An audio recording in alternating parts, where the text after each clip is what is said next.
அனைத்து பண்பாட்டு நல்லுள்ளங்களுக்கும் என்னுடைய இனிய பணிவான நல்வணக்கங்கள். இந்த காணொளியில நான் உங்க கூட பகிர்ந்து கொள்ள போற ஒரு முக்கியமான விஷயம் எதை பத்தினதுன்னா, இந்த கான்ஃபரன்ஸ்னு சொல்லக்கூடிய இன்டர்நேஷனல் கான்ஃபரன்ஸ் இருக்கட்டும் அல்லது நேஷனல் கான்ஃபரன்ஸாக இருக்கட்டும், இந்த மாதிரி ஒரு கான்ஃபரன்ஸ் எந்த எந்த துறையை சார்ந்ததாக இருக்கட்டும் அல்லது எந்த செக்டார்னு சொல்லக்கூடிய இந்த இன்ஜினியரிங்காக இருக்கட்டும் அல்லது மெடிக்கலாக இருக்கட்டும், அது எந்த துறையிலையும் அந்த ஒரு கான்ஃபரன்ஸ் நடத்துகிறாங்க அப்படின்னா அது எதனுடைய அடிப்படையில் இருக்குது, நாம் அதை எப்படி முன்னேற்றணும், அதை பற்றினது தான்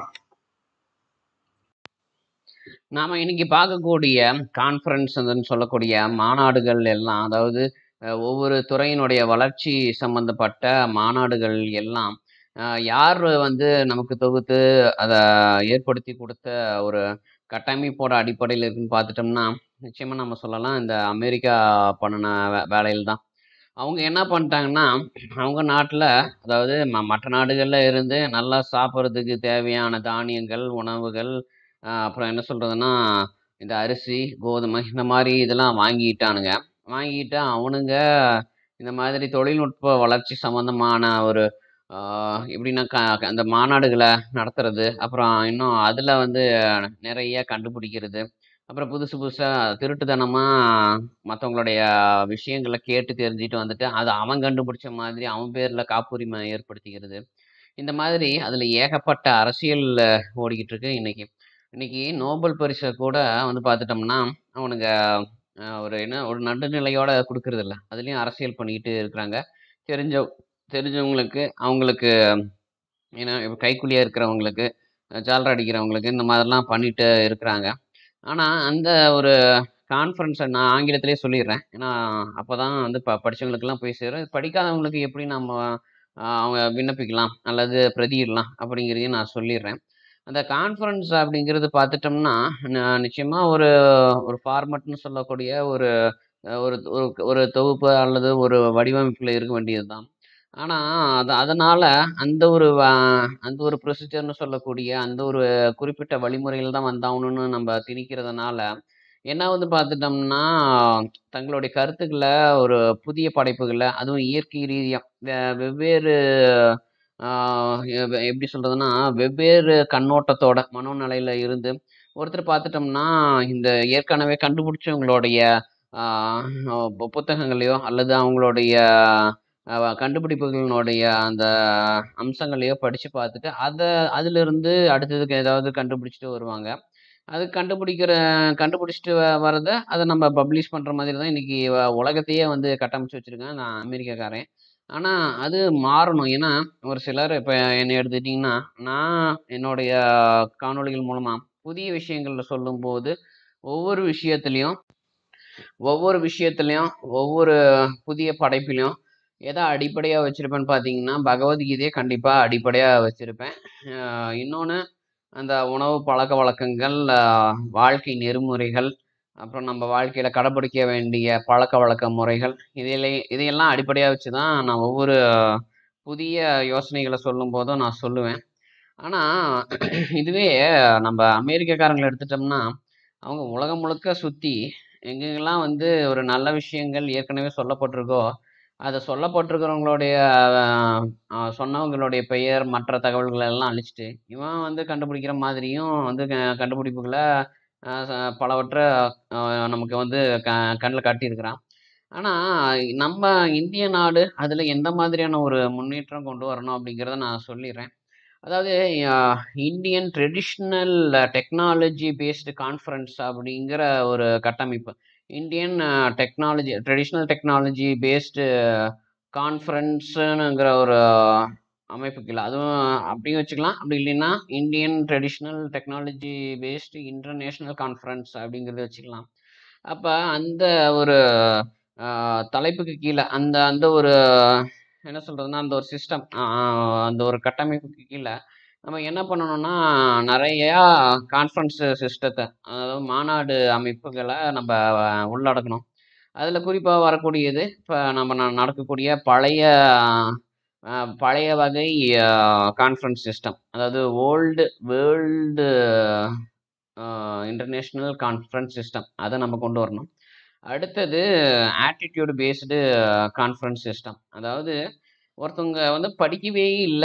அவங்களுக்கு பே பேச தெரியுது, ஏதாவது சிந்திக்க தெரியுது, சொல்லணுங்கிற ஒரு எண்ணம் இருக்குது. ஏன்னா, ஒருத்தங்களுக்கு மனசுல வந்து உதிக்கிற அந்த ஒரு புதிய விஷயத்த சொல்லி 4 பேர்கிட்ட சொல்லி, அதுக்கு தான் ஒரு மூலமா, ஒரு காரணமா இருக்கிறோம் அப்படிங்கிற ஒரு பெயர், ஒரு சின்ன நற்பெயர் இருந்ததுன்னா, நற்பெயர் கிடைச்சதுன்னா, அவங்க கிட்ட இருக்கிற எவ்வளவோ மன அழுத்தம் வந்து குறையும். அவங்களுக்கு பாராட்டுக்கள் கிடைக்கும். இன்னொன்னு, அவங்க யாரையும் நம்பி எந்த முடிவும் எடுக்கல. இன்னொன்னு, அவங்களுடைய கருத்த சொல்றாங்க. அவங்க அடுத்தபடியா பார்த்துட்டோம்னா, அந்த கருத்துல என்னென்ன மாதிரியான புதிய படைப்புகள் இருக்கு, இதெல்லாம் சொல்லுவாங்க. அது நம்ப ஒரு அடித்தட்டு பாமர மக்கள்ல நம்ம தொடங்குறதுக்கா அந்த ஒரு நிலையிலிருந்து தொடங்கணுங்கிறதுக்காக தான், இதுக்கு ஆட்டிட்யூட் பேஸ்டு இன்டர்நேஷனல் கான்ஃபரன்ஸ் அப்படிங்கிற ஒரு தலைப்ப நான் கொண்டு வந்தேன்.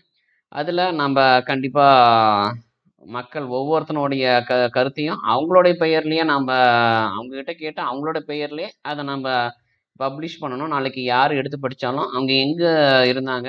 அவங்க அவங்க பெயர் என்ன? அவங்களுடைய பூர்வீகம் என்ன? ஆதி என்ன? அப்புறம் அந்த மாதிரியான தகவல்கள்லாம் சொல்லிட்டு, அதுக்கப்புறம் நாம தான் வந்து கொஞ்சம் ஃபார்வர்டா போய் ஒரு என்ன சொல்றது? தன்னார்வமா போய் அந்த மாதிரியான மனிதர்கள சந்திச்சு, அவங்ககிட்டருந்து கருத்துக்கள அ அந்த மாதிரியான அவங்க மனோநிலையில அவங்க சொல்ற ஒரு புதிய படைப்புகள நம்ப வாங்கி, எழுதி, அவங்களுடைய பெயர்லயே நம்ப அத பப்ளிஷ் பண்ணணும். எல்லாருக்கும் தெரியிற மாரி அது ஒரு பேப்பரா, ஒரு ஜேர்னலா நம்ப பப்ளிஷ் பண்ணணும். இது 2வது வகை. அடுத்தபடியா பார்த்துட்டோம்னா, அ படிச்சு முடிச்சுட்டு வேலையில இருப்பாங்க. வேலைன்னா, வேலை, குடும்பம், சம்பளம், குழந்தைங்க, அது மாரி குடும்ப இதுல இருக்கிறவங்க. ஏன்னா நம்ம குடும்ப ஒரு அமைப்புல இருக்கக்கூடிய மனிதர்கள நம்ப யாரும் கண்டுக்கிறதில்ல. அவங்களுக்குள்ள இருக்கிற திறமை என்ன அப்படிங்கிறதையும் நம்ம கண்டுக்கிறது இல்ல. அதனால என்ன ஆகுதுன்னா, அந்த குடும்ப வாழ்க்கைக்குள்ளார இருக்கிறவங்க ஒருத்தர ஒரு அகங்காரமா பார்த்துட்டு, ஒருத்தருக்கு ஒருத்தர் திட்டிக்கிட்டு, ஒரு மனசஞ்சலத்தை ஏற்படுத்திட்டா, ஒரு மன அழுத்தத்தில வாழ்றாங்க. அதுல கண்டிப்பா அந்த மாதிரி என்ன சொல்றதுன்னா, ஒரு வேலைக்கு போய் சம்பளம் சம்பாதிச்சு தன்னுடைய செலவுகளையும் பார்த்துக்கிட்டு, குடும்பத்தையும் பார்த்துக்கிட்டு, அப்புறம் வேற என்ன சொல்றதுன்னா, நம்ப நாட்டுக்கு வரி சரியா கட்டிக்கிட்டு, அதுக்கப்புறம் அ நெறையா எப்ப எப்படின்னா, நெறைய ஒரு நல்ல விஷயம் பண்ணுவாங்க. ஆனா வெளியில அவங்கள பத்தி தெரியாது. அவங்களுக்குள்ளயும் வந்து அந்த ஒரு திறமைங்கிறது இருக்கும். கண்டிப்பா அவங்கள இந்த வெளியில கொண்டு வரணும். குறிப்பா இந்த ஷேர் மார்க்கெட்ல முதலீடு பண்றவங்க. ஷேர் மார்க்கெட்ல முதலீடு பண்றவங்க எந்த மாதிரியான ஒரு திறமைய அடிப்படையா வச்சு அத பண்ணி பணம் நெறையா ஈட்டுறாங்க. அதே மாரி எந்த மாதிரியான யோசனைகள்லாம் வந்து நிறுவனத்துக்கு குடுக்குறாங்க. இந்த மாதிரி இதெல்லாம் நம்ப கண்டிப்பா இந்த ஒரு என்ன சொல்றதுன்னா, ஆட்டிட்யூட் பேஸ்டு இன்டர்நேஷனல் கான்ஃபரன்ஸ் சிஸ்டம்ல நம்ம கொண்டு வரணும். ஆ அதுக்கப்புறம் நான் அந்த ஓல்டு வேர்ல்டு இன்டர்நேஷனல் கான்ஃபரன்ஸ் சிஸ்டம்னு சொன்னேன். அது அமெரிக்கக்காரன் நமக்கு எடுத்துக் குடுத்தது. எப்படின்னா, குறிப்பா நான் இந்த புத்தகத்த நான் படிச்சு தான் இத வந்து நான் கண்டுபிடிச்சேன் அப்படின்னு சொல்லிட்டு, அதுல என்னென்ன புத்தகத்தலாம் அவன் சொன்ன அவனுடைய வெப்சைட் இணையதளத்துல இருக்கிற அவன் வித்து காசு பார்க்குற மாரியான புத்தகத்த படிச்சு, நாம அந்த புத்தகத்தெல்லாம் நம்ம பெயரிட்டு, அதில தான் நம்ம கண்டுபிடிச்சதா நம்ம சொல்லணுமா? அது அப்படின்னா தான் அந்த பேப்பர அவன் ஏத்துக்குவானாமா. இதெல்லாம் வந்து எந்த காலத்து ஒரு நியாயம் அப்படிங்கிறதே எனக்கும் தெரியல. ஒருத்தனுக்கு இப்ப எனக்குன்னா, நான் கிருஷ்ணா கான்ஷியஸ்ன்னு சொல்ற அ கிருஷ்ண பக்தியில இருந்தனால நெறைய யோசனைகள் வருது. இன்னொருத்தருக்கு ஒரு முருகனுடைய பக்தியில இருந்தா வரும். இன்னொருத்தருக்கு இப்ப இஸ்லாமியர்கள்லாம் இருந்தாங்கன்னா, அவங்களுக்கு அந்த அல்லாஹ் கோயில்னு சொல்லுவாங்க.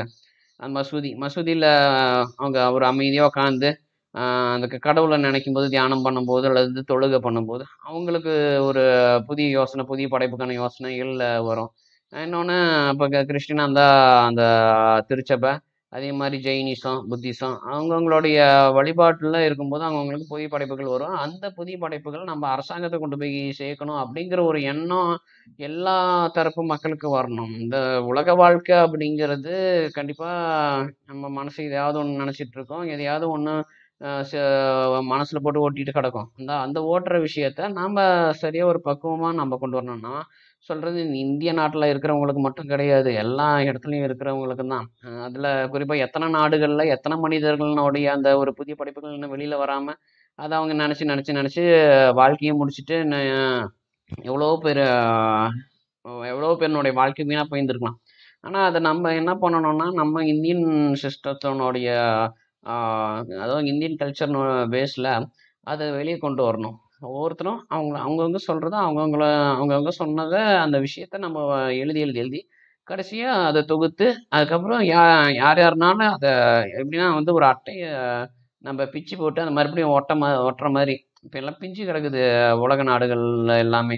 அது ஒட்டணும்னா வந்து கண்டிப்பாக இந்த புதிய படைப்புக்கான யோசனைகள் மூலியமாக தான் நம்ம கண்டிப்பாக ஒட்ட முடியும். அது தவிர்த்து வேறு எதுலேயும் நம்ம பண்ண முடியாது. அப்படி இருக்கும்போது நம்ம எந்த மாதிரியான ஒரு மாநாடுகளை நம்ம உருவாக்கணும், மாநாட்டு அமைப்பை உருவாக்கணும், அதில் இன்னும் எப்படி அதிகப்படியாக நம்ம கொண்டு வரணும், அதிகமான படைப்புகள். அது ஒரு பிச்சைக்காரனா இருக்கட்டும், அல்லது ஒரு வியாதி வந்தவனா இருக்கட்டும், அல்லதுன்னு என்ன சொல்றதுன்னா, ஒரு சரியான அந்த யூஜி, பிஜி அப்படின்னு சொல்லக்கூடிய படிப்புகள முறையா முடிச்சவனா இருக்கட்டும், அல்லது 10வது படிச்சவனா இருக்கட்டும், 7வது படிச்சவனா இருக்கட்டும், 4வது படிச்சவனா இருக்கட்டும்.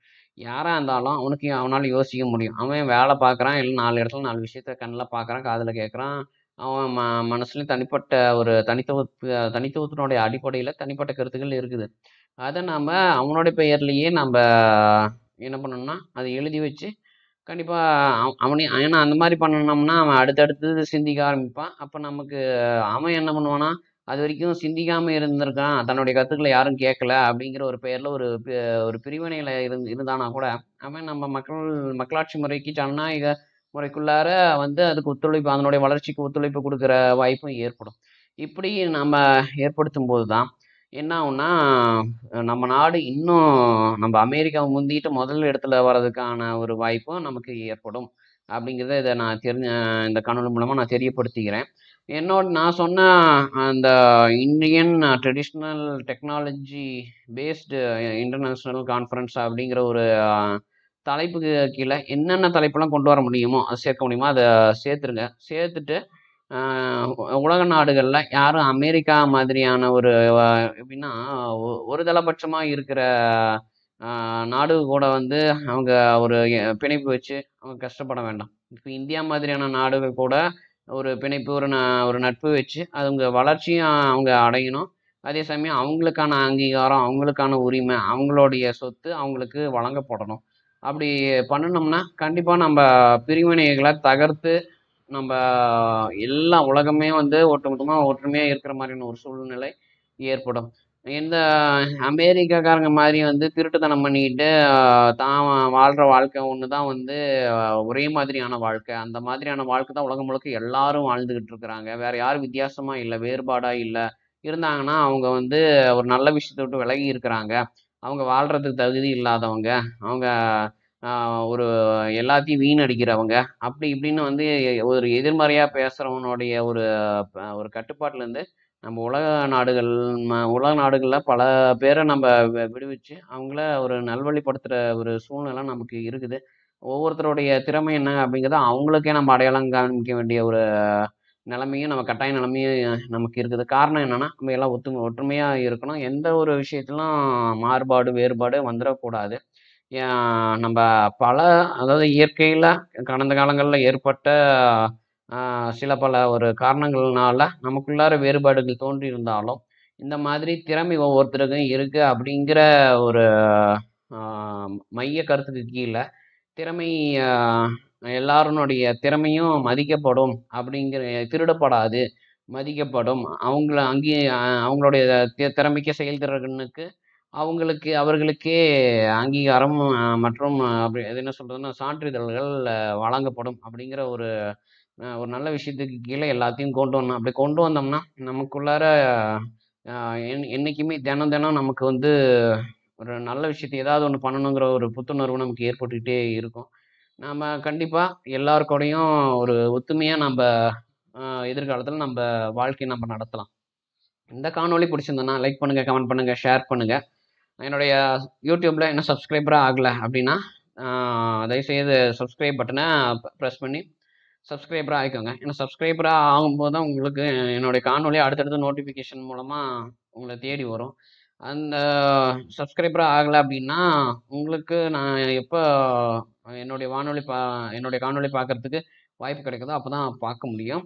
அதே மாதிரி இதுல ஏதாவது ஒரு மேம்பாடு பண்ண வேண்டிய ஒரு விஷயம் அது கருத்து இருந்ததுன்னா, தயவுசெய்து தெரிவிங்க. ஏன்னா, உங்களுக்கும் அந்த ஒரு தனித்துவம் இந்த காணொளிய பார்க்குற ஒவ்வொருத்தருக்கும் ஒவ்வொரு தனித்துவம் இருக்குது. செயல்திறன், அப்புறம் என்ன சொல்றதுன்னா, திறமை அப்படிங்கிறது இருக்குது. அது கண்டிப்பா வெளியில கொண்டு வரணும். கொண்டு வந்தா தான் இந்த காணொளி நான் பதிவிட்டதுக்கு ஒரு நல்ல ஒரு நோக்கத்தில நான் அடைஞ்சதா இருக்கும். நன்றி, வணக்கம்.